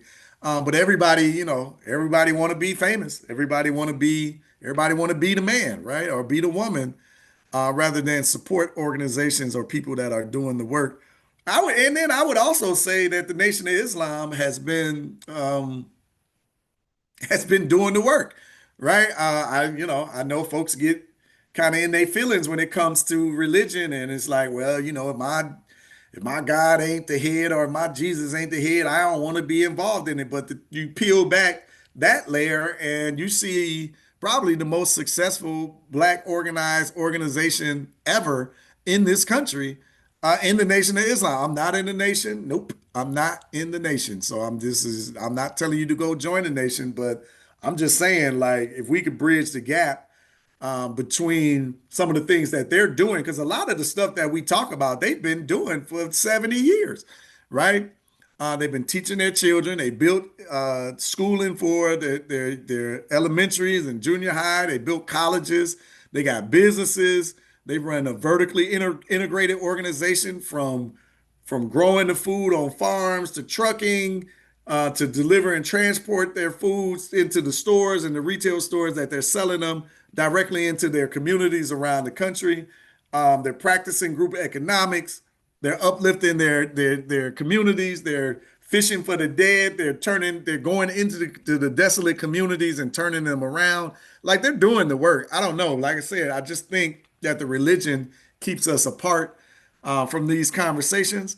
But I think those are three pretty good examples of organizations and people that are doing the work that are obviously just not being broadcast, I guess, or maybe we're just not. I don't know. Maybe they don't speak to us. I'm in my early 50s and I saw the behavior of one co-founder of the ADOS and one leader, not leader of the FBA movement. Both have a history of beefing with other Black folks. Yeah, I don't know. I don't know about the ADO. I don't know about the founders and who've been beefing. I haven't gotten that far in that particular side of the movement. But it is interesting to me. Um, and I wouldn't doubt if somebody was sowing seeds of, you know, um, sowing seeds of separation inside of those movements, just like they did in the 50s and the 60s and the 70s, right, of our organization. So I definitely think as we continue to build and grow, like we gotta be careful, man, because but that ego, man, ego is something else, right? And I just think social media and the internet is really heightening a lot of our egos, and everybody feels like if I can't run it, I don't want to be a part of it. And this is why we have so many different fragmented movements in and around the community. And I think it's dangerous, right? And I think let me get back to 250 years and why I think Trump this is the perfect time for us to unify and organize, because he is in your face again with it. Like I said, they might as well just put up the signs, segregation now, segregation forever. They damn near got the dogs out and the water hoses again, right? They got a force that's in our communities terrorizing people. And again, I know Black folks are sitting this one out, right? Black folks is on the sidelines, right? Like that's what we say. We on the sidelines of this one. But you already know it's coming to our door. It always comes to our door, right? This has been the American system, right? They're trying to bait us and get us out into these streets. And I'm not telling you not to go. I'm not, I ain't going. But I ain't telling you not to go. I'm not telling you not to go get involved. That's not my ministry. But I know it's coming to our community, and this is why I just think that this is the perfect time for us to come together and unify, because it reminds us of 250 years ago. And I said when Obama became president, it was like a beautiful thing, but it was gut wrenching because Black folks was ready to organize and flip this country over. And then Obama got into office, and everybody said, well, let's just wait and see. Hold up. Let's see what happens, because this could be great for us. And whether you think it was great for us or whether you hated it or whether you're somewhere in the middle, which is, probably where we should land, we became a lot more docile. We sat back. We waited. We weren't as outraged, because when Bush was in office, Black folks was sick and tired of being sick and tired again. So I think the Trump, particularly his second term, this particular term, is stirring up all of that energy and those feelings again. And I think we need to capitalize on it as a community. I don't know if we're doing a great job at that. Let's see. True. What do you think is needed to bridge the gap between NOI and groups of other faiths and secularists? Good question. Let's put it to the group. Anybody want to tackle that? What do y'all think? I don't know. I have my assumptions, but I would think that you know the track record would be enough, right? But see, we get into oh, this is dicey. Who asked that question? Who asked that question? This is dicey because I know for all the good work that the minister has done and Elijah Muhammad has done, there's some speculation around them not being the best leaders, right? And I'm trying to avoid any of the conversation, right? I don't know the details. I'm not heavily in it. All I can say is no organization, no people is perfect, right? And you would think that Christians would know that because they, you know, you talk Jesus all day and all of that, and nobody's perfect, right? There's no perfect man, like it's only Christ, like all of that. But then we judge every single body as if they're supposed to be perfect, as if we are perfect, right? So nobody is perfect. So I just think you have to look at the fruit of the organization, the fruit of the labor, and make a decision. Like, does this look like this is beneficial for us, right? And I do question a lot of the Christian churches just because, you know, and I listen, that let me soft shoe around this because I respect a lot of the work that has been done out of the church. The church is like a really important foundational piece of our history and our community, and not just for faith, right? And the faith is very important, but as a place of organization, as giving shelter to organizers to have rooms to bring in people and start to build movements, being out front in a lot of the movements, right? A lot of our civil rights leaders and advocates were in the church, right? Were leading. They were pastors. They were in the ministry. They were in the church. So it's a really important organization. But I also wonder, why don't the black churches bank with black banks? What is so revolutionary about taking the money in the community and banking with banks in the community and then using that money to give loans out to the community so that they can build the businesses? Anybody who runs a business in America knows that black businesses are challenged with getting lending. Like that is like a real hurdle to economic prosperity. And without lending, it really makes growing a business and scaling a business tough. And like our number one issue, not our number one of our main issues in the community is economics, is employment.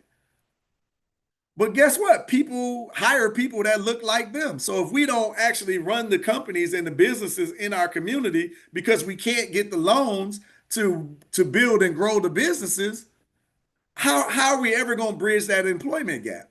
Nobody's going to save us. The black church get get a lot of the money over the centuries, really.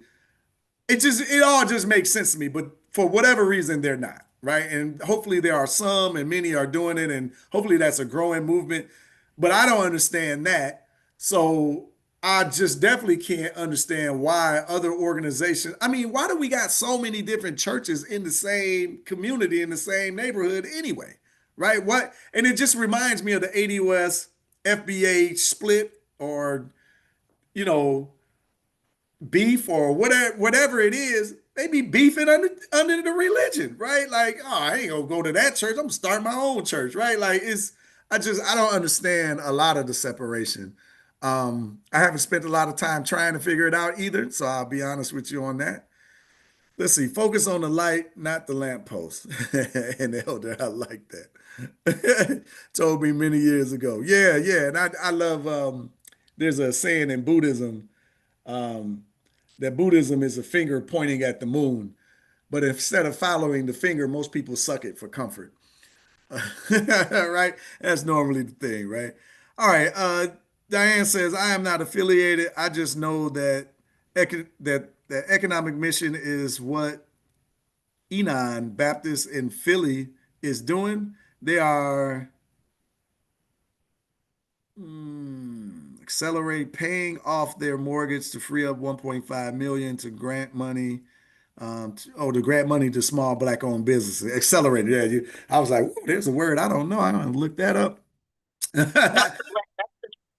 goes to Miss Gwenny Brun. Mm-hmm. Oh, I was about to mention Gwen and talking about her church and the wonderful things that she's doing. So we know those pastors are out there, right? We know that some great things are happening, just, collectively. So anyway, the original question came from how can we bridge the gap between the nation and the churches? And honestly, I don't know. I think we would have to have churches and people from the nation having that discussion. I'm frankly not in either camp, so I don't feel like I'm the one to be in the discussion. I can facilitate it though. I'll definitely ask the questions that some might be shy to ask. I'll ask them, so I don't have a problem with that. Whom I've been told there's no such thing as a black bank, that they're ultimately controlled by certain white folks at the top. Um, that depends on what you call the top, right? If you call the Fed the top, then yeah, all banks are controlled by the government on that end. But no, there are banks with controlling black interests. Oh, laughing at the Buddhist stuff thing, yeah. But there are banks with controlling black interests. There have been many more. Last I checked, they were down to like 19 or 18. They keep folding. They're continuing to fold because for whatever reason, our community don't understand why having a black-owned bank is important. You know, the white man's ice is colder. That's probably the easiest way for me to say that. We bought into that, right? But again, I think this is the moment. Trump is really the moment that we have. I feel like we got like 2 years left before the Democrat dance comes into office, and then black folks get complacent again. I think. I don't know. But with this Project 2025 mess and them putting these people into places that are going to remain beyond the administration, perhaps there is more of an opportunity for it as well. So we'll see. But what are y'all thoughts? I've been talking for, I think, an hour and a half now. Hey, we were supposed to be more two-way conversation, y'all. So I'm gonna start dragging y'all in more and more. I'm just gonna drink some tea and be quiet on you. Nah, y'all know I'm lying. But we have gone around the world in these conversations. But this is why I love coming together for Sunday dinner, because we can have a lot of these different conversations. Oh, here's a good question. Okay, wait. Okay, let's pivot to the children then. Here's a good question. All right, so somebody come on the mic and let me know, what do we want our children to believe about America in this 250th anniversary of the country? What do you want your children to believe about America? Or how do you speak to the youth about this country and what they are doing, what they have done, what do we want them to do, and all of that? When the Democrat when the Democrat dance comes again, y'all know it's coming. If y'all, so I'd have made like the Buddhist conversation, but um, that what is the dance? Always forget the names. Shiva.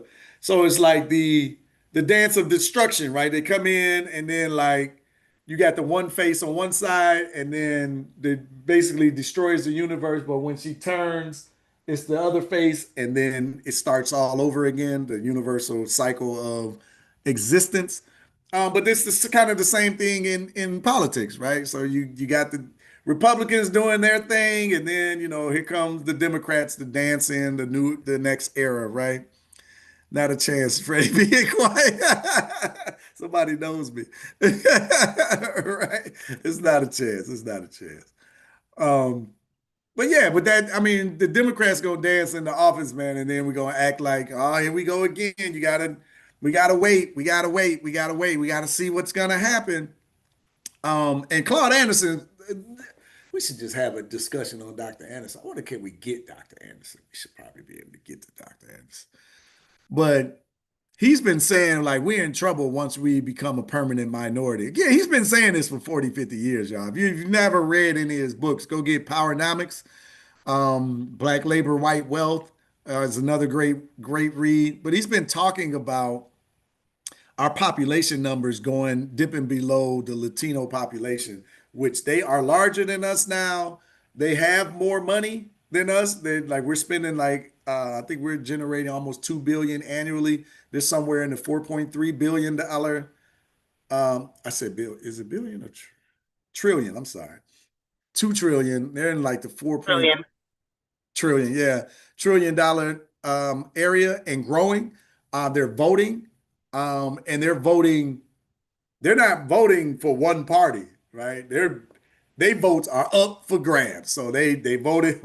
I think they regretted voting for Trump, but their vote is up for grabs, right? So which means that everyone is trying to court their vote because it's growing, and it's useful, and it can put them over the edge. Because this is again what I mean, political scientists in the black community at least have been saying for decades, right? White folks are split 50-50. If we would hold our votes hostage instead of just giving it to the Democrats, and we would stand back and say, well, who's got the best offer for us, and then utilize that vote, our vote that way, we'd probably be much further along than just voting Democrat for the past 60 years. Don't jump on me. I'm just talking about what's been said, right? But when you reflect on the last 60 years, perhaps, right? I don't know. Perhaps we get Trump sooner or in worse conditions and situations. I don't know. But I know that that's something that we never tried. Once we turned Democrat, right? Turned Democrat. Y'all heard that. We used to be Republican as a community, and rightfully so. But then we flipped to the Democratic Party and we just gave our vote to them. They neglected us cycle after cycle after cycle after cycle, and we never spanked them for it. So I don't know. Here we are today. But what do you think? What do you want our children to believe about America? We got like 15 minutes left. We definitely not doing no 5 hours today. I got to jump off and do some other things, but I always enjoy these conversations. But what do we want our children to be coming out of the 250th anniversary? What do we want our children to believe about this country? I think it's a really good question. Because, I mean, we're not going to live forever. Right, I was talking to my best friend the other day, and he was like, man, I think I'm having a midlife crisis. And I was like, nah, brother. We reframing that. Midlife realizations, right? Like we're not in crisis. Midlife realizations. But I think that realization really is our mortality, right? I think I'm 50 now. We're 50. And I think you start to come to grips with your mortality, right? Like you're not a young man. You're not going to live forever. You're not going to be young forever. You're not going to have impact and sway forever. So what are you going to talk to and what are you seeding into the next generation? Right? This is how we live forever, is by seeding the next generation, who seeds the next generation, who seeds the next generation. So what is it that we're seeding? What are we sharing? What are we growing? Who are we growing? What are we telling them are worthy aims? What are we telling them about this country? Right? So 250 years, what are we saying about this country? Are we just allowing the American narrative to fill their heads and hearts? Land of the free, home of the brave. This. That's a challenging question, just simply because, and I can only speak for my my experience of my daughter. she's having a very positive experience uh, in America, right? She sees opportunities that have been afforded to her, uh, and but at the same time, I just make sure that I I I try to keep the culture in there, making sure that uh, I'm teaching her the history, and she is at the age where she's like, uh, she's doesn't want to hear certain things anymore. You know what I'm saying? So I'm dealing with that challenge, and letting her know, like, well, you may not want to talk about it, but this is, these are things that you should know. And we were in the car the other day, and everyone's getting ready for the fourth, and there's tons of flags everywhere, and there was a Confederate flag flying in one of the homes. It's there every year, and I brought up the conversation with her. I said most people are very proud of their flag. You should be totally proud of your country. That is what I said, but you might find that sometimes here in our country, when we see people toting the flag, you get afraid. It's not like other people can look at their flag with just love and just pride. Our flag, it can be used as a weapon. And so I really don't know how to answer that question. And I think that's what we're all just trying to figure out. But I do know that I have to pour into her about her history, about our culture, and continuing the path of being the best that you can be. Strive for all. Think about what goals you want to accomplish, and you work towards those. Respect yourself, respect others. The traditional values.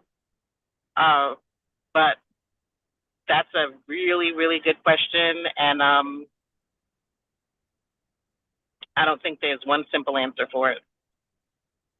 Okay. I'd love to hear someone else's. Yeah, yeah. Yeah, who's jumping into this conversation? Come on in. Don't be afraid. You're amongst family.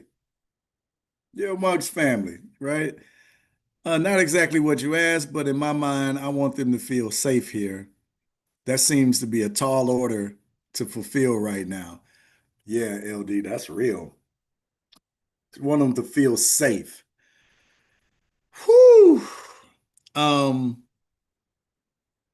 that's tough because the reality is they're not, right? Like I remember last time I was in Canada and I was coming home. I particularly thought about it in Canada because our COO lives in Canada, right? And he said he'll never live in America ever, ever. And he hates coming here. He's not originally from here, y'all. He said he hates coming here because everybody got a gun. And when he said it, I was like, yeah, everybody, people got guns and, this and that. And then he was just like, nah, the majority of the world don't live like that. Like everybody don't got a gun. Like if you're not in the military or the force like this, you just no need to have a gun. Like nobody has a gun. And it was just like, what? He was like, yeah, man. Every time I come into the country, it's like he's like my anxiety levels rise because you don't know what's gonna happen. And it just over the years, it just really got me to thinking because you just be in a bar and folks are in the bar with a gun, right? Like they're drinking with a gun on them. Like what's the worst that can happen, right? So it's like it reminds me of the Dead Prez song Behind Enemy Lines, right? Look that song up. It's a pretty good discussion. I love conscious hip hop. But so thinking about, your children wanting to be safe, it's like, are they really safe in this country? And that's just talking about the guns. We ain't even really got into the racism. We haven't gotten into the like direct attacks. And I was watching Bill Maher old clip of Bill Maher with Yasin Bey, Most Def, right, was on there. And Bill Maher was talking about, people wanting to blow up America. Like, man, America is constantly under threat and people want to blow the country up and this and that. And yeah, he changed his name to Yasin Bey, y'all. So, but this was like the 90s. So he was like, I don't really believe in all the boogeyman stuff. And he's like, you don't think people want to harm Americans? He said, yeah. And sometimes they the police, right? Sometimes they're agents of the government, right? That want to harm. He said, I'm a black man in America. I'm under constant threat, like constant threat. I don't need a boogeyman from outside to tell me that we are under attack. We're under attack in our communities all day, every day. And that's what I think about the comment. Like, I want them to be safe. I want them to be safe, but are they? Right? Like, Right. but are they? And I think we've normalized this level of danger. Like we've normalized, like think about it. I don't know how many of y'all grew up in the quote unquote ghetto, right? But I grew up in the hood. Like you just Mhm. get you hear some gunshots, you don't even think about it, right? It's just like, oh man, them fools shooting again. Like that's crazy. Like you're not just like, no, you're not even outraged anymore, right? And I remember getting like that as a child. Like that's insanity, right? That is total insanity, to be honest with you. But they're not even But the safe in fear, the schools. Go. right? But that's what I was gonna say. I was gonna say like the fear for me really, because I grew up, what they would consider the hood or whatever, Jamaica Queens, Rochester Village or whatever.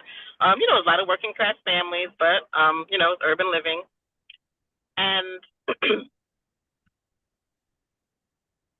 hold on, provide. You're scared. Wait, you went out on us a little bit. I'm sorry. Can you hear me now? Yes. Okay. I said I'm scared getting pulled over by the cops like that because you don't know who you're getting. Like my heart is pounding. I'm sorry, my phone might have went out, but yeah, my heart starts to pound. I get nervous. I make sure that both hands are on the steering wheel. It's a reality that we've come to just accept.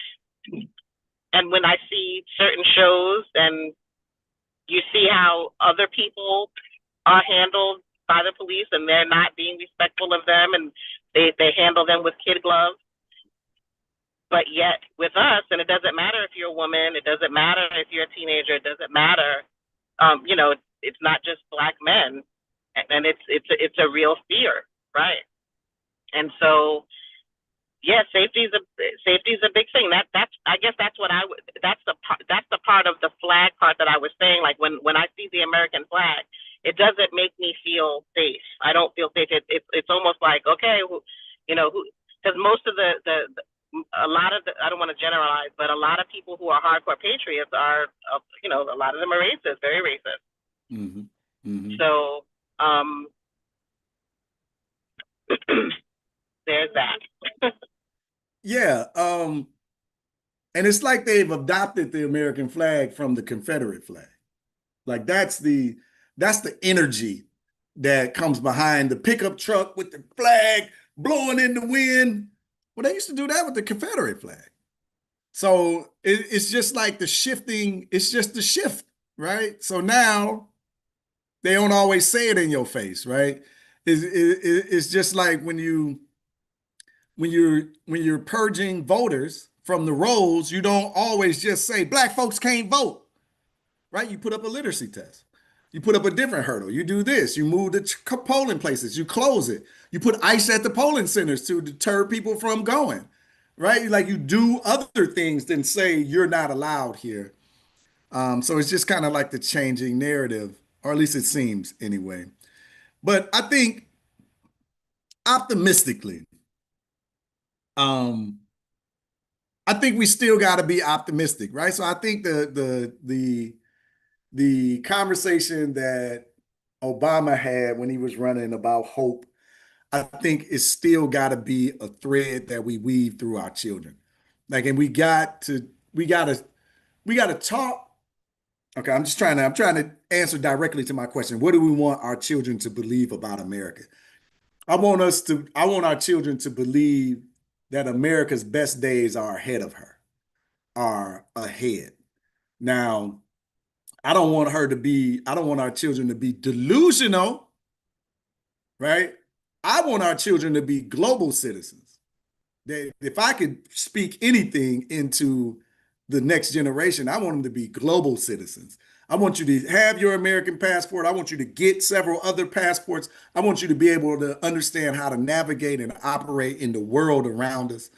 But I definitely want them to be optimistic about better days are ahead. And better days are ahead because young people like them are coming into power, are coming into an opportunity to lead for leadership. They up next. And I want them to believe that an individual with an idea can move the world. I want them to know through history and through study that individuals like Frederick Douglass moved the world, that individuals that come from places that they come from, disadvantaged, the world against them, racism knocking at their door, pushing on their back, threats at their lives, that they can still make a difference.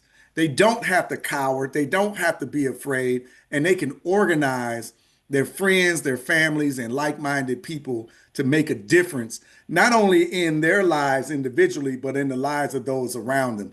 The American experiment is still unfolding, and it takes people with courage. It takes people with courage, right? I was gonna say intellect, but you don't even gotta be the sharpest tool in the kit. You need to know some of them, right? And you need to lean on them, but you gotta have some audacity in order to move the needle. And I definitely would like for our young people and our children to have that. But they gotta have that confidence. So I like what you spoke to, Tamiko, about making sure that they know their history, they know their roots, they know what they came from, but they know the hell that their ancestors have been through in order to get this country to this point, and then feel that responsibility for moving the needle as well. So I didn't want to end on like all doom and gloom, right? Because our young people are phenomenal, y'all. Like if you just get an opportunity to start speaking to more of them or overhearing them have conversations, they are phenomenal. And this Gen Z that's becoming voting age adults, like they are over. And this is like really kind of cross the color spectrum, right? Not the race spectrum.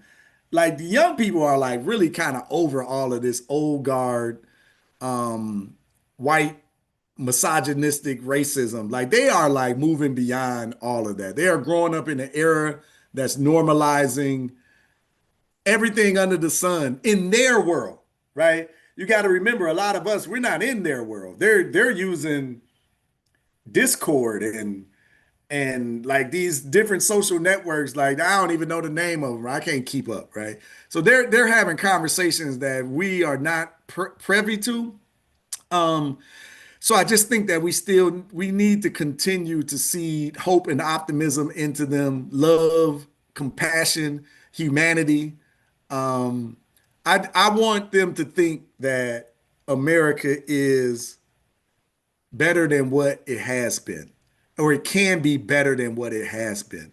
And if it is going to be better than what it has been, then they have to take an active role in it. Not necessarily directly in politics, but directly impacting your community, directly impacting the schools, the children, the next generation, their peers, being a leader, right? I want them to believe that it's possible. I want them to believe that they can do it. I want them to believe um, that we can make a dent in the universe, right?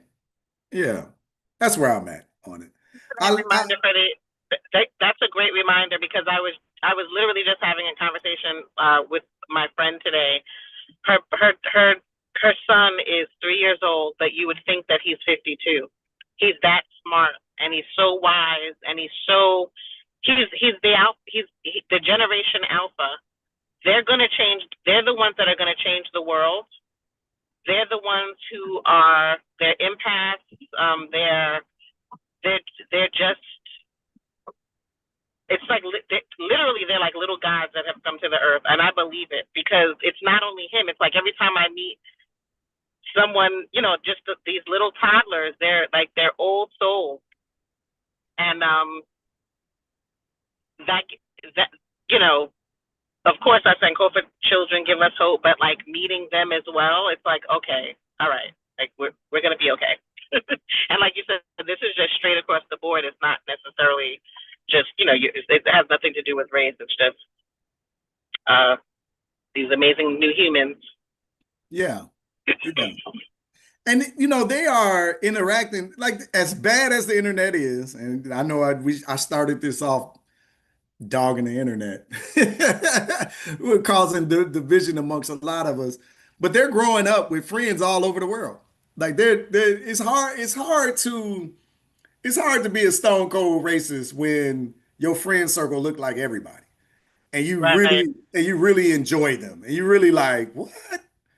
What? Thai people are nothing like that. What are you talking about? Thai food is delicious. Like, what? No, Ethiopians are Right. the nicest people I've ever met. Like, what are you talking about? Like, what? Like, what? Black folks from Detroit. I love black folks from Detroit. They pizza better than Chicago. No, all right. Listen, I don't want to start no fights. Yeah. Oh, I love that. It's hard to hate when you can relate to every face, right? Yeah. I love that. Yeah, and that's what the next generations are starting to get, right? So I just think as long as we're seeding humanity into them and compassion into them, because it's nothing better than a sharp, bright, intelligent mind that's compassionate. Because they're gonna go out and solve the world's problems because they feel Right. obligated to do it and they love people enough to do so. So let's okay. I'm glad I got the end without some doom and gloom, right? I definitely wanted to try to do that. Go ahead, Tamiko. You can jump in. No, I was just laughing. The alphas are here. Yeah, yeah, they're coming. They're coming.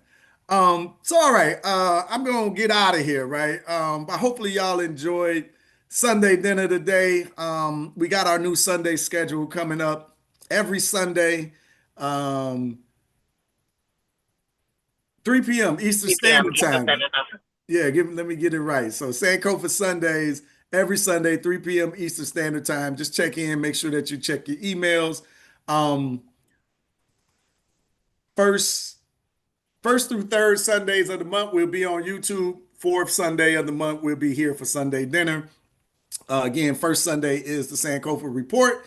So I'll be breaking down current events through a historical lens because everything that's happening is merely just an echo of the past. The second Sunday will be Sankofa questions. We'll go deeper on things like COINTELPRO, like breaking that down. I want to get into I don't know if y'all been watching football, soccer, right? The Patrice Lumumba guy, Lumumba Vey, right? He's been standing at the games for 90 minutes. I love this story. Yeah, yeah, yeah. Beautiful story, but he's talking about Patrice Lumumba. So I want to dive deeper into Lumumba and what he represents, not only for the continent, but for the diaspora. It's a really important story. As a young man, when they murdered him and put his body in acid, to try to destroy his story and literally erase him, and many other stories in that. And then Sankofa Stories will be our third Sunday, and we're doing historical fiction. So so the twist to that is not just historical fiction. At the end, I want to ask you what is fiction and what is the truth, right? What do you think is fiction or the truth inside of that conversation that we have? Inside of the story that's being told. So some will be fiction, there'll be some truth in there, and just have some fun trying to decipher which is which. And then we'll come together on Sunday dinner every fourth Sunday, which somebody commented Queen AJ is amazing. Queen AJ is going to lead our next Sunday dinner at the end of July. So the young people that we were talking about, y'all going to get her up close and personal next Sunday dinner. So I'm really excited about that. But it is definitely good to see all of y'all here today, have a good conversation. I got some things to do, so I got to jump off. But I will see you next Sunday, 3 p.m. Eastern Standard Time for Sunday dinner. So make sure that you're checking your emails. If you are on the internet, please come to Sankofa Universe. You can go to sankofauniverse.com. We have a social network over there. So it's our own platform so we can have the conversations that we need to have. Please join us and we can keep these discussions going all week before we come back together for our Sankofa Sunday event. Another great Sunday. I'm glad y'all enjoyed it. All right. Hopefully you did. I'm going to drag y'all into these conversations more and more on these Sunday dinners, right? But I thought it was a good conversation. I want to have somebody on from the FBA ADOS movement at some point. I love that conversation about the church and the Nation of Islam. Is there a possibility to bridge the gap? Ooh, that would be. Now, y'all, listen. Now, we do these discussions. Y'all got to be nice. We got to play nice now. Don't be out here nasty. I have to cut y'all off now. But we gonna be nice. We're gonna be friendly. We're gonna have some conversation. We're not gonna get too emotional in these, but I like the direction. We gotta have these conversations. We gotta have these tough discussions. And they're fun if they're done respectfully, right? If they're done respectfully, they're actually fun engagements. And hopefully we learn and grow something as well. So, all right, good people. I appreciate y'all being here. We'll see you next Sunday if I don't catch you on Sankofa Universe or somewhere around these internet parts. If you're on our YouTube page, check us out every day. We're dropping a new, fresh reel every day about current event and history. And then every Sunday, again, 3 p.m. Eastern Standard Time, we're doing Sankofa Sundays. So I appreciate y'all. Thank you, everybody, for participating and being here. Until next time, love, peace, and power to the people. Have a good evening, everyone.